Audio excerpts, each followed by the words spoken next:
Welcome to Communicate to Lead, the podcast that empowers leaders and aspiring leaders to communicate with clarity and impact.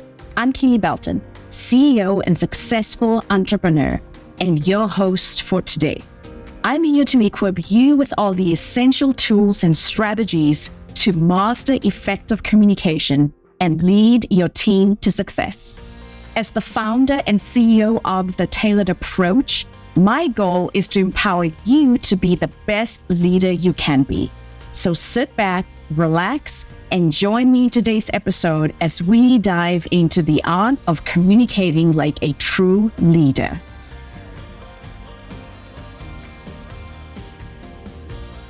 You know that sinking feeling when you realize you've been having the exact same conversation for the third year in a row? There you are, sitting across from your manager, going through the motions of your mid-year review. Same questions, same polite responses, same outcome, which is basically no outcome at all. You leave that meeting with a strange mix of relief that it's over and frustration that nothing actually happened. What if I told you that this routine check-in could actually be the secret weapon you've been overlooking for accelerating your career? That instead of dreading it, you could walk into that room with a strategic plan that transforms this meeting into your personal launchpad for the next 6 months. Welcome back to Communicate to Lead. I'm your host, Kele Belton, and today we are talking about something that affects virtually every professional in the corporate space, the mid-year review. Last week, we explored the Scout method for finding hidden career opportunities. And you might be one of the listeners who reached out asking how to actually act on those opportunities once you have identified them. Well, your mid-year review is one of the most underused tools in your career toolkit for doing exactly that. Over the next 20 to 30 minutes, I'm going to show you how to flip the script on this process.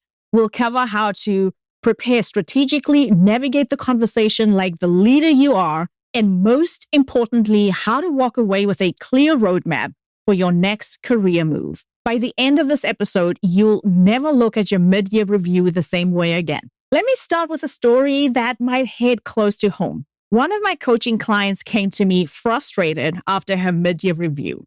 She'd been in her role for 2 years, consistently exceeding expectations, but somehow left that meeting feeling invisible. Her manager had praised her work, checked all the boxes, and sent her on the way. No discussion of growth, no conversation about her goals and her vision and where she wants to go, and no mention of advancement opportunities because it was a rush to get it done. My client's experience isn't unique. Most of us approach mid-year reviews as something that happens to us rather than something we can actively shape. We wait for our manager to drive the conversation, ask the questions, and set the agenda. But here's what you need to understand. That passive approach is costing you valuable career momentum. Think of your mid-year review like renovating a house. You wouldn't hand the keys to a contractor and say, do whatever you think is best.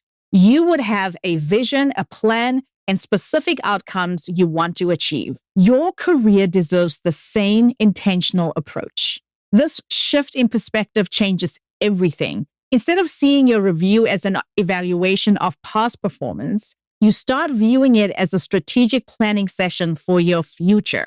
Instead of hoping your manager will recognize your potential, you present a clear picture of where you want to go and how you plan to get there. Now that we have reframed the purpose, let's talk about preparation. The women who consistently advance in their careers don't wing their mid-year reviews. They prepare strategically. I've developed what I call the 4-step mid-year review framework, and I want to walk you through each step. Step 1, reflect on your impact. Before you can articulate where you want to go, you need clarity on where you have been.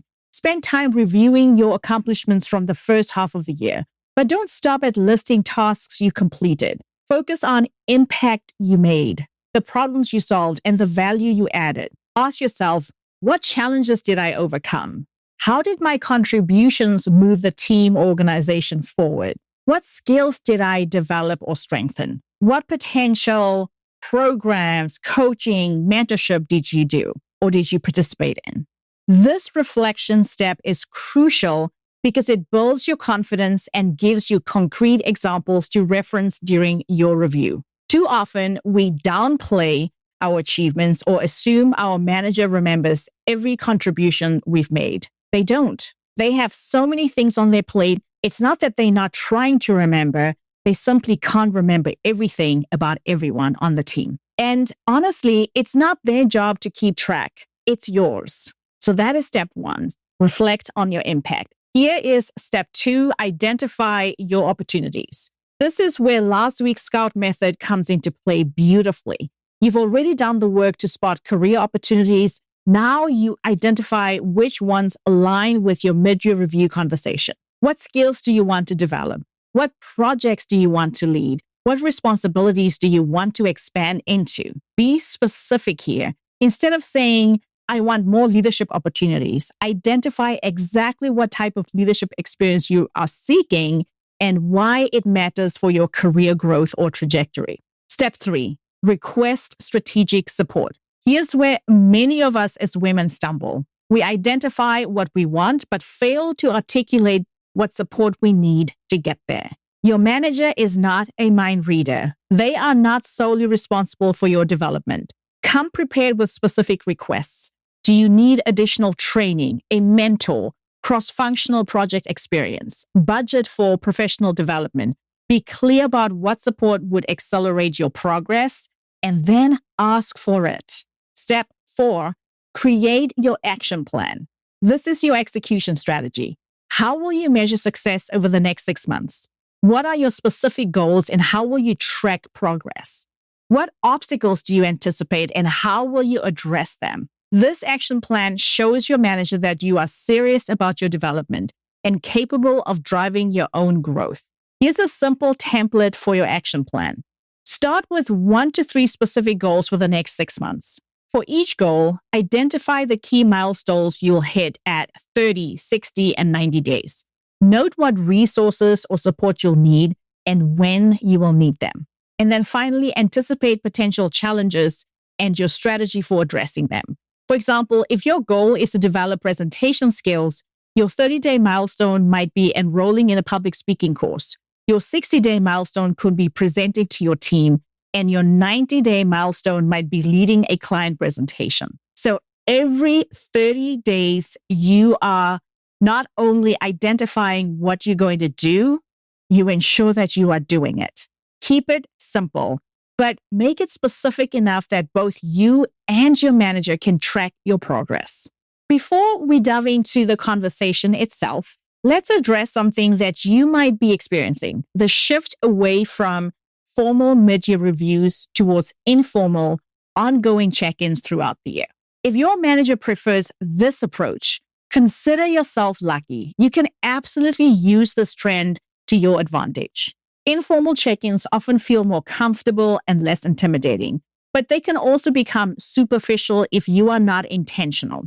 The key is bringing the same strategic preparation to these casual conversations while adapting your approach to fit the format.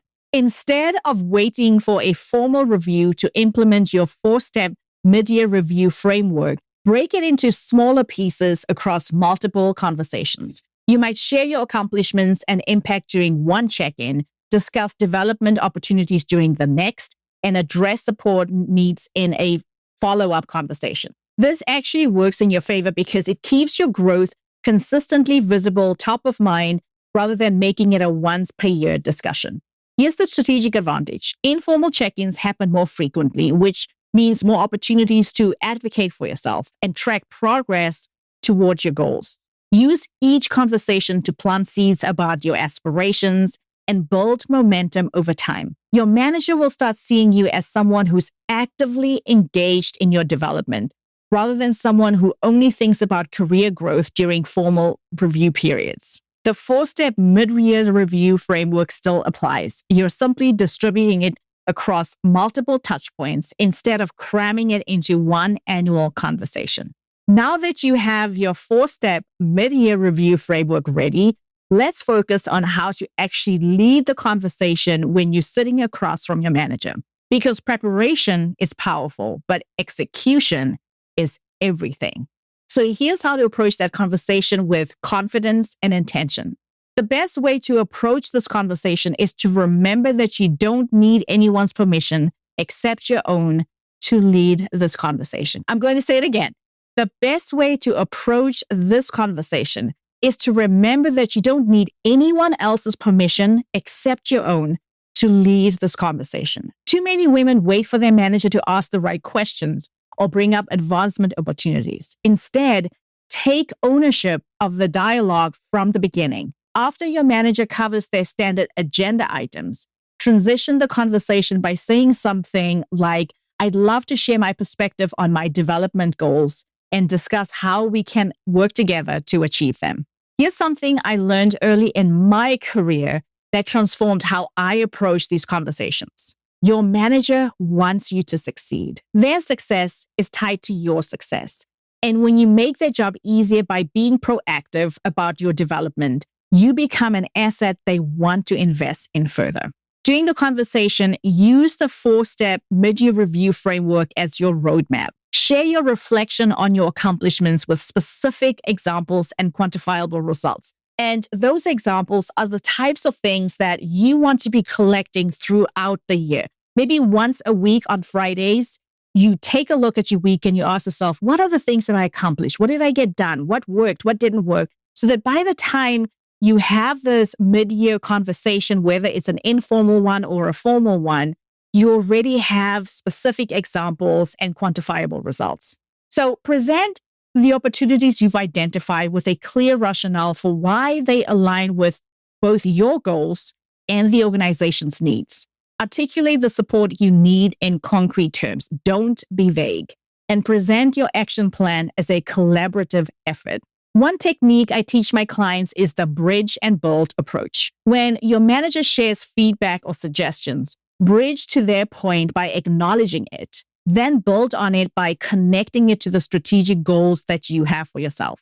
For example, if they mention you need to work on delegation, you might respond, thank you for the feedback. It actually connects perfectly to my goal of developing stronger leadership skills.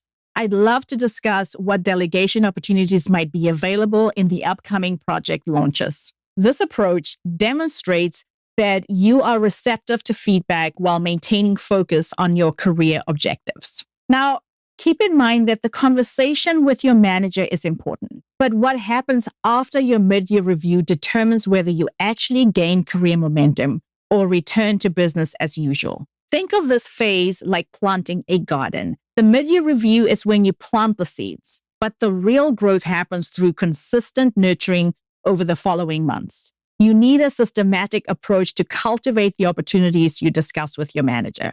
Start by documenting everything. Within 24 hours of your review, send a follow-up email to your manager that summarizes the key points discussed, the commitments made on both sides, and outline the timeline for next steps. This serves multiple purposes. 1, it demonstrates your professionalism. 2, it ensures you're both aligned on expectations. And 3, it creates a paper trail for your progress. Next, create what I call your momentum milestones. Break down your 6-month goals into monthly checkpoints. What progress should you see after 30 days, 60 days, 90 days? These milestones keep you accountable and provide regular opportunities to communicate your progress to your manager. Here's a strategy that many of my clients find helpful. Schedule monthly touch points with your manager specifically focused on development goals. These don't need to be long meetings. Even 15 minutes monthly can maintain momentum and keep your growth top of mind. And during these touch points, share your progress, discuss any obstacles you are encountering, and ask for guidance on any next steps. Remember, your manager has competing priorities and numerous direct reports to manage. It's your responsibility to keep your goals visible and your progress measurable. Now, let's be honest about challenges you might face. Even with strategic preparation and confident execution, you might encounter obstacles that threaten to derail your momentum. The key is anticipating these challenges and having strategies ready to address them. One common obstacle is the manager who seems disengaged or dismissive of your growth goals.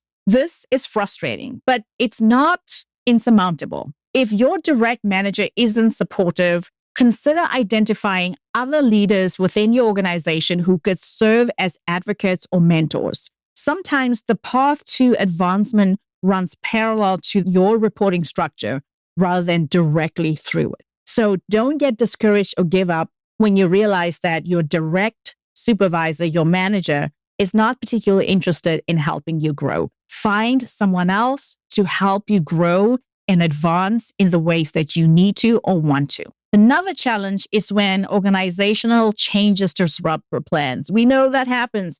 Budgets get cut, priorities shift, and the opportunities you discuss suddenly become unavailable. When this happens, focus on what you can control. Can you develop the skills you identified through different means? Are there alternative projects that would provide a similar experience? Adaptability becomes a career asset when you can pivot without losing too much momentum. Perhaps the most common obstacle I see is internal. The voice that tells you you are not ready, not qualified, or not deserving of advancement.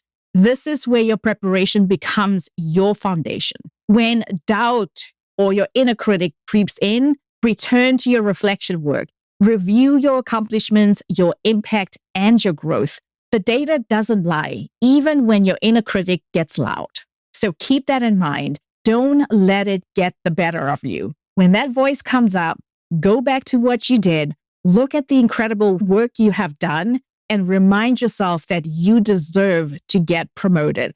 If you have done the work, if you have shown everyone the impact that you have made. Now that we have covered how to prepare for and navigate your mid-year review, let's talk about how you'll know if your strategic approach is actually working. Success in leveraging your mid-year review isn't always measured by whether you get an immediate promotion or salary increase. True success is measured by the momentum you create and the trajectory you establish for your career. How do you know if you have successfully transformed your mid-year review into a career catalyst? Look for the following indicators. 1, you have a clear development plan with specific milestones. 2, your manager understands your career goals and is actively supporting your growth. 3, you're gaining new experiences and expanding your skill set. And number 4, you feel more confident advocating for yourself and your career aspirations. Most importantly, you are no longer waiting for opportunities to find you.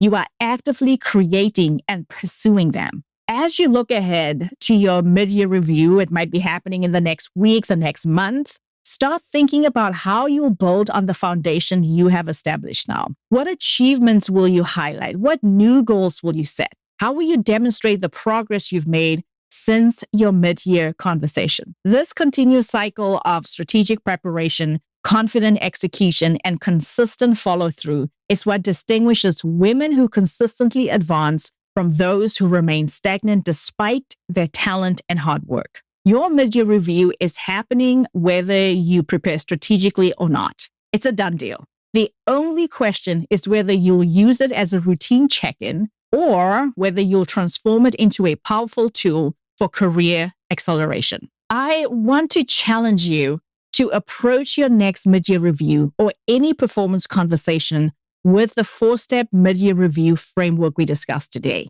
Make it your own. Take what works, leave what doesn't, but make sure that you are in the driving seat, not only of your career growth, but also of your achievements, of the impact you've had. Don't wait for other people to highlight it. It is your responsibility to do that. Reflect on your accomplishments with pride. Identify opportunities that align with your goals. Request the support you need and create your action plan with intention. Remember, your career is not something that happens to you. It's something you actively create and shape through strategic choices and confident communication. If today's episode resonated with you, I would love to hear about it. Share your biggest takeaway or insight on social media and tag me. You can find the links to my LinkedIn and Instagram profiles in the show notes. And if you found value in this conversation, please take a moment to rate and review the show. Your reviews help other women discover these conversations, and together we are building a community of leaders who communicate with confidence and lead with impact. Next week, we will be diving into a topic that builds perfectly on today's discussion: how to ask for what you want without feeling selfish. Because let's be honest, many of us tend to feel selfish when we have to ask for what we need or want, especially given the current climate. Maybe you are dealing with financial problems or there are budget cuts within work, and you can think, I don't think now's the right time to ask. But my question to you is, when will be the right time? Because once you have identified your goals and created your momentum plan after the mid-year review conversation, you need the communication skills to make it happen. And we are going to do that next week. Okay? Great. Until next Thursday, my friend, I am Kele, reminding you that great communication is the foundation of inspiring leadership. Keep learning, keep growing, and remember to communicate to lead.